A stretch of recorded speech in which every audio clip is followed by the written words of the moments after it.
चलो आ जाओ यहाँ पर अब फटाफट से। ये हमारा रिटायरमेंट का सेकंड केस होने वाला है, ठीक है ना। और इसके अंदर हम लोग क्या करेंगे मैं आपको बता देता हूँ। सेकंड केस रहेगा ये एडजस्टमेंट ऑफ कैपिटल, ठीक है।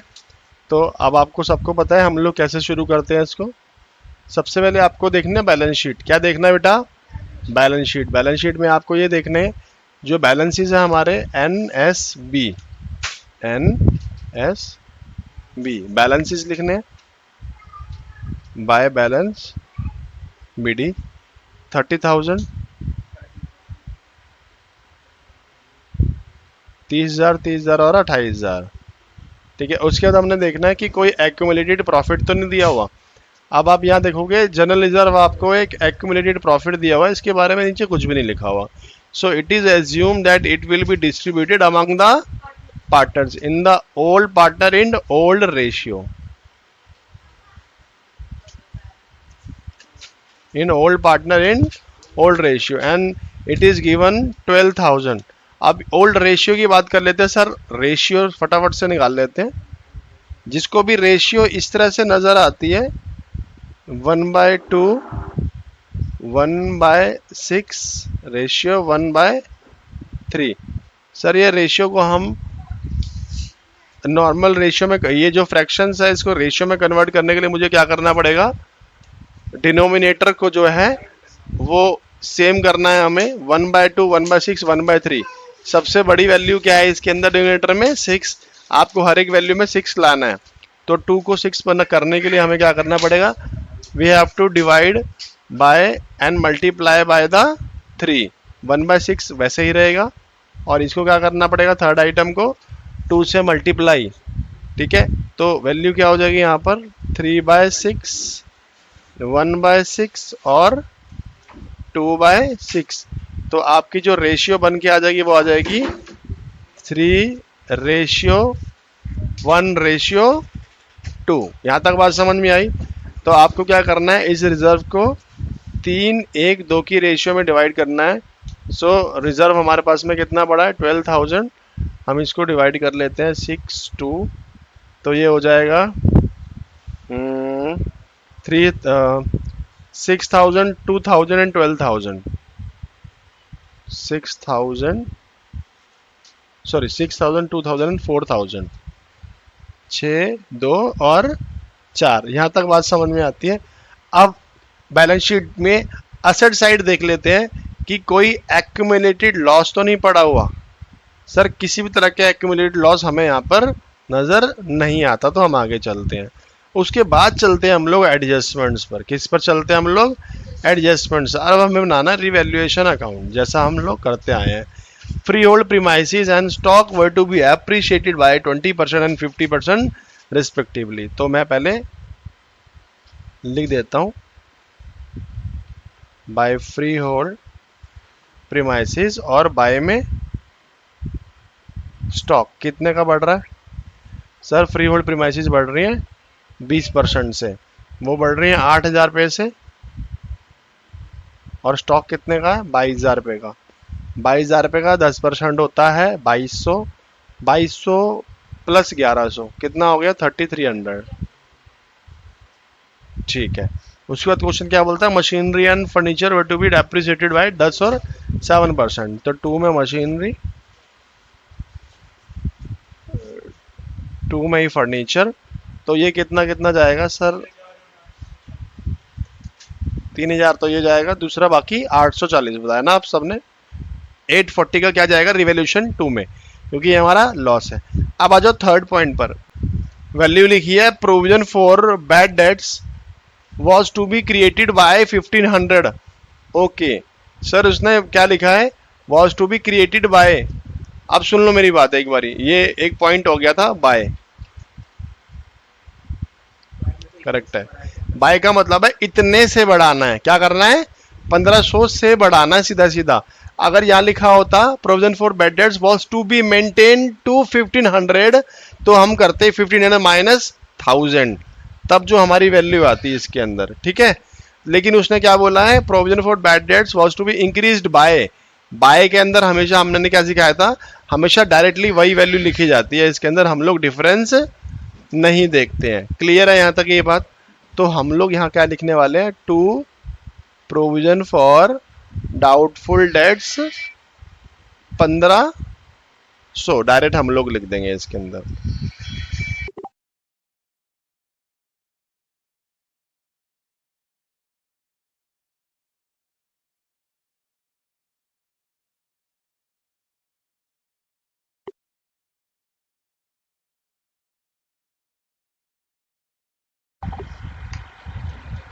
हेलो, ठीक है।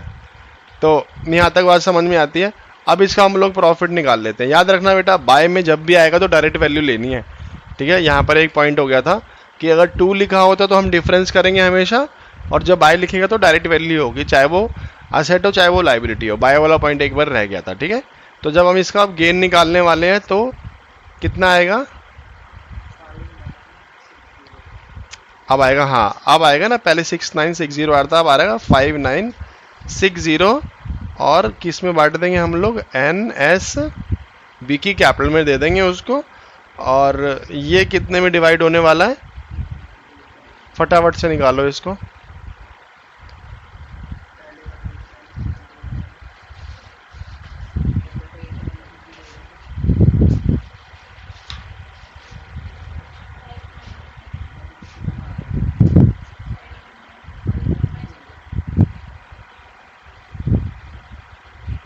थ्री बाय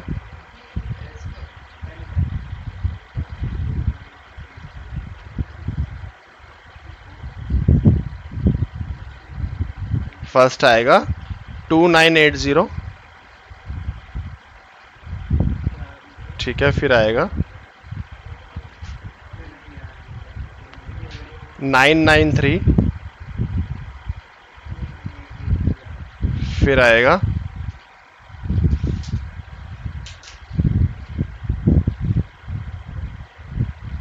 1987, ठीक है। मैंने यहाँ पर ₹1 यहाँ एडजस्ट कर लिया, 1987। क्लियर है यहाँ तक? सेम आ रहा आपका मेरा, देखो एक बारी,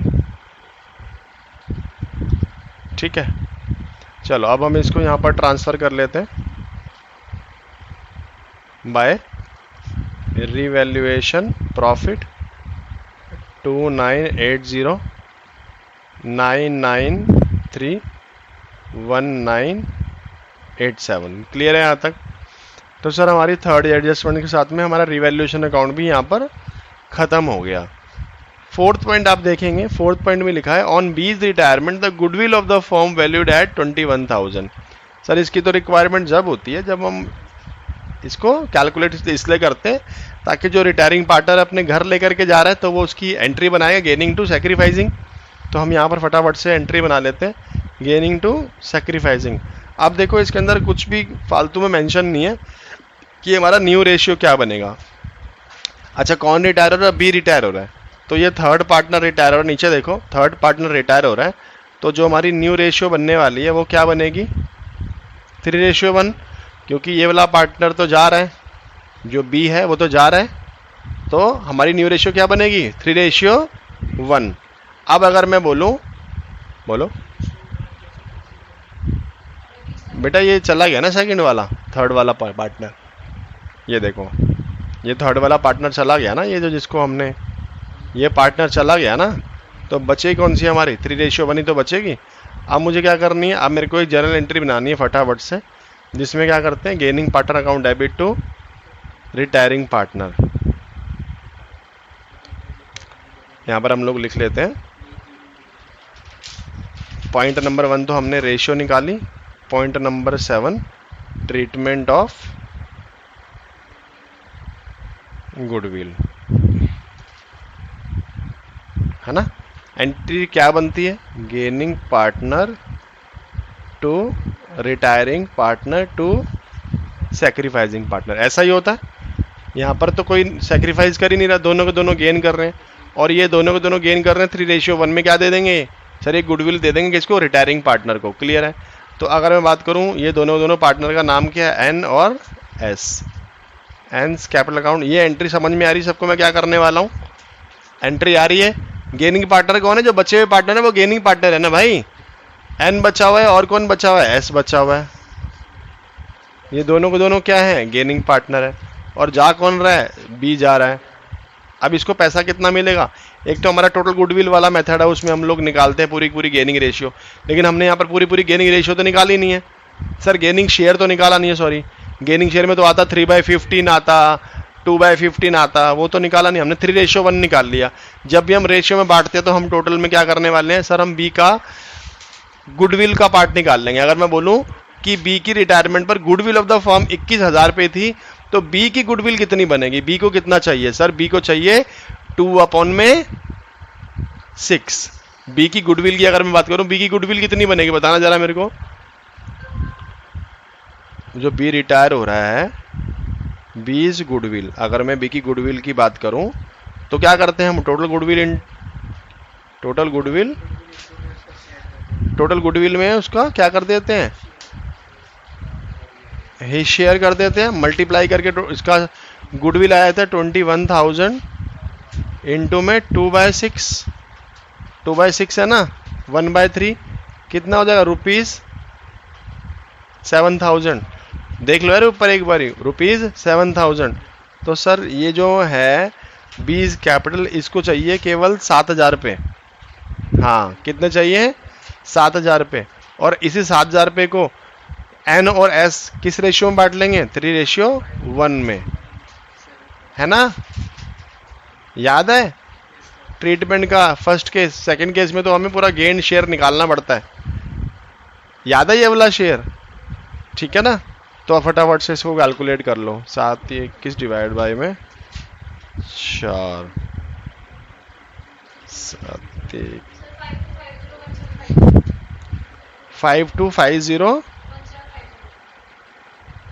5250 ठीक है। तो ये इसकी वैल्यू बन रही है। क्लियर है यहाँ तक आपको ना? तो अब हम लोग फटाफट से इसको बांट देते हैं। अब क्या करने वाले हैं हम यहाँ पर? हम लोग क्या करते हैं, अब यहाँ पर एन और एस की कैपिटल क्या हो रही है? घट रही है। मैं पहले इसको तो हटा दूं। अब यहाँ पर एन और एस की कैपिटल क्या हो रही है? घट रही है। कितने कितने से? एन की घट रही है 5250 से घट रही है, सॉरी एस की घट रही है 1750 से, और बी की कैपिटल तो बढ़ रही है। पहले यहाँ देखो, ये एन और एस की कैपिटल जो घट रही है किसकी वजह से हो रहा है? ये बी की कैपिटल की वजह से हो रहा है। और यहाँ पर देखो, यहाँ पर किसकी कैपिटल बढ़ रही है? बी की कैपिटल बढ़ रही है। कितने कितने से सर? एक बढ़ रही है 5250 1750। पहली में अमाउंट आएगा, जो वैल्यू आएगी बाय एन्स कैपिटल अकाउंट, दूसरे में वैल्यू आएगी बाय एस कैपिटल अकाउंट। ठीक है बेटा, एक साथ टोटल करके आप लिख सकते हो, बट आप अलग अलग लिखो तो ज्यादा बेटर है। साथ में भी लिख सकते हो, कोई दिक्कत नहीं है। आप साथ में भी कर सकते हो, उसको कोई ऐसी दिक्कत नहीं है, लेकिन अलग अलग लिखो तो ज्यादा बेटर है। ठीक है, ये हमारा हो गया। अब यहाँ पर आ जाओ वापसी क्वेश्चन में। क्वेश्चन में वापस आने के बाद वो क्वेश्चन क्या कहता है कि on the bees retirement goodwill वाला फॉर्म हो गया हमारा।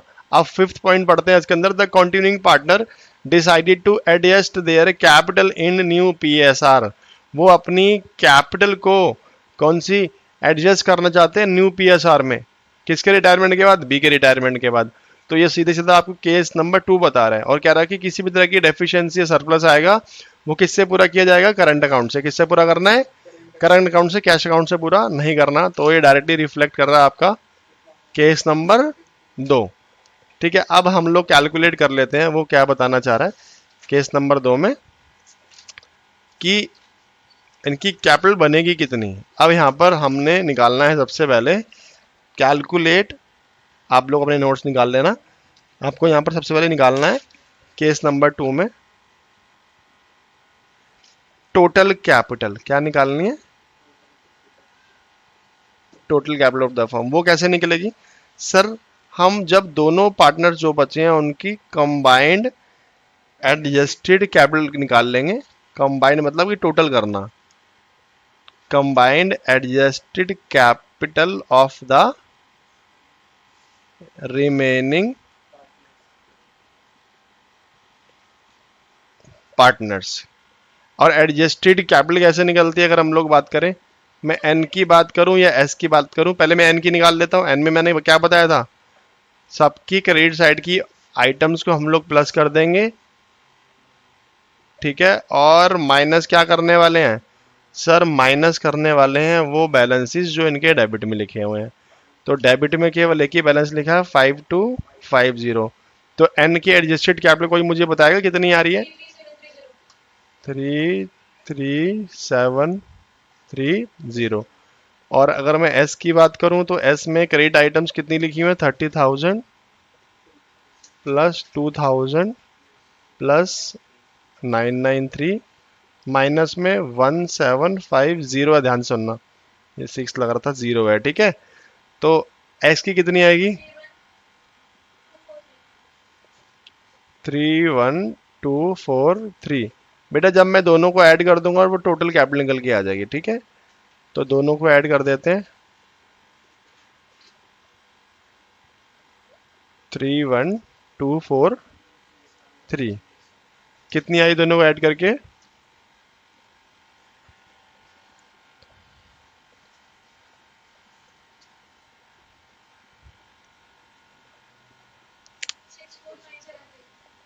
64973, ठीक है। तो ये आपकी आ गई टोटल कैपिटल। अब इसका स्टेप नंबर 1 तो आपने कर लिया कि आपको total capital of the firm निकालनी है। अब आता है इसका स्टेप नंबर 2। स्टेप नंबर 2 में क्या करना है इसके, अब हम देख लेते हैं, ठीक है। अब उसने क्या बोला कि सर जो total capital of the firm है उसको आप न्यू पीएसआर में बांट लो, ठीक है। तो हम लोग उसको न्यू पीएसआर में बांट लेते हैं। 64973 को हमने कौन सी रेशियो में बांटना है, 3:1 में। तो जब मैंने 3:1 में बांटा तो एन के हिस्से में कितना आया और एस के हिस्से में कितना आया, 3/4 इंटू 64973। एक बार निकाल लो इसको यहां पर ध्यान दे करके, क्या हुआ आपको, अरे तो आप जगह चेंज कर लो ना,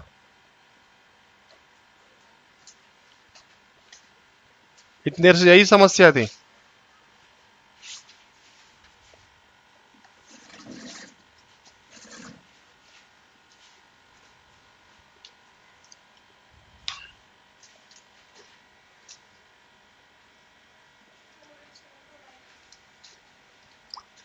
इतनी देर से बोल रहा हूं यू शुड कैलकुलेट 54। ये वैल्यू नहीं आएगी,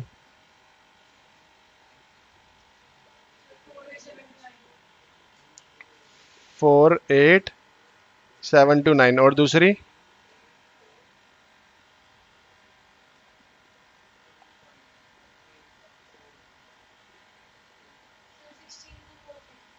सिक्सटीन 243 नहीं करता, मैं 244 कर देता हूँ, ठीक है।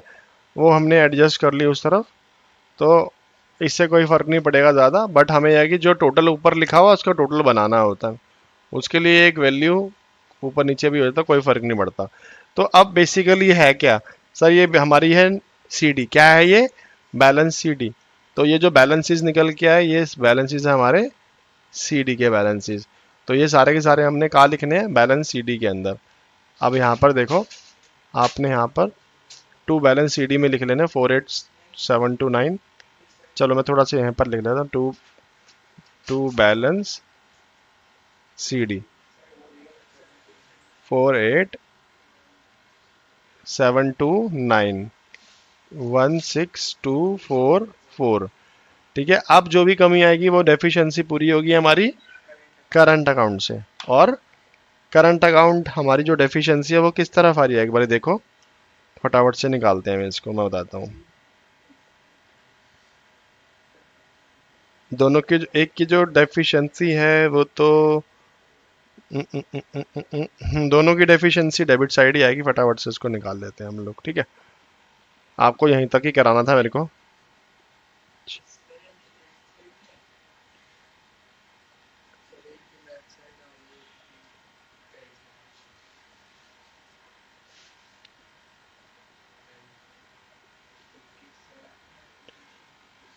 अच्छा, बैलेंस फिर इसका इस तरफ आ रहा है 14,999। एन का बैलेंस किस तरफ आ रहा है, इस तरफ आ रहा है 14।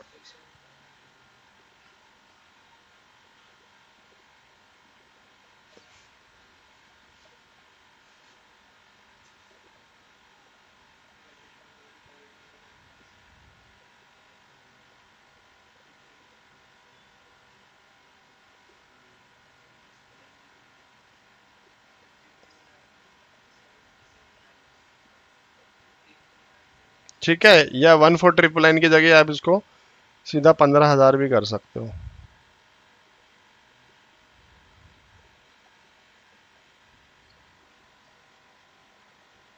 माइनस करके निकाल दिया मैंने, ठीक है। और एस का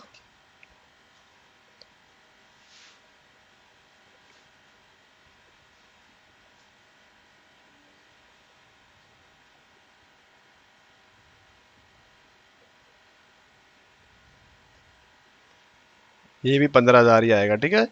ऐसा ही होता है कि एक का करंट का बैलेंस दूसरे करंट के बैलेंस के बराबर हो जाता है। तो इसका मतलब है इसका करंट का बैलेंस किधर बन रहा है, इसका डेबिट साइड, ठीक है।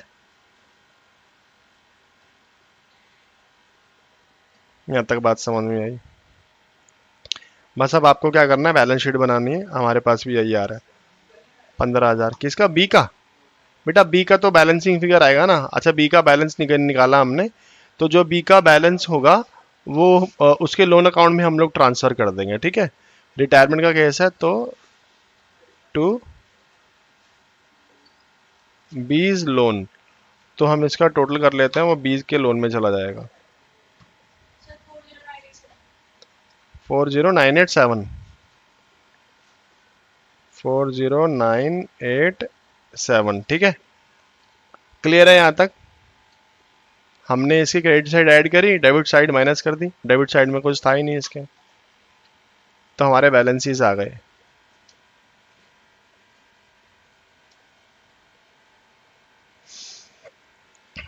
बैलेंस शीट आप लोग बनाओगे, इसकी बैलेंस शीट में बहुत कुछ नहीं है, बस मैं आपको बता दूं कि बैलेंस शीट में जो बड़ी बात है इसको आप जो मैं आपको लगता है कि नहीं हो पाएगा, बस का ये करंट अकाउंट है, जिस तरफ आया है वो उसी तरफ आएगा, जिसका करंट अकाउंट जिस तरफ आया उसी तरफ आएगा, ठीक है। और लोन अकाउंट भी ये तो हम ऑलरेडी कर चुके हैं, लोन अकाउंट भी इसी तरफ आएगा, ठीक है। और बाकी सारे की सारी जितनी भी चीज़ें हैं इसके अंदर सेम रहेंगी, कुछ भी नया नहीं है इसके अंदर। बस आपका जो कैश का बैलेंस है, कैश का जो हमारे पास में पहले बैलेंस था,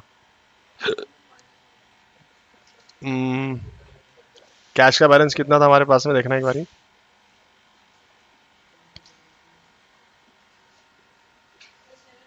7,000, तो वो भी चेंज नहीं होने वाला, क्योंकि कोई भी कमी कैश से पूरी तो करी नहीं गई है, और कैश आया भी नहीं, किसी फॉर्म में कैश छेड़ा भी नहीं है, तो कैश विल रिमेन इंटैक्ट, और बाकी सारी आइटम्स इसके अंदर सेम जाने वाली है, ठीक है। ये करके बताऊं आप सबको?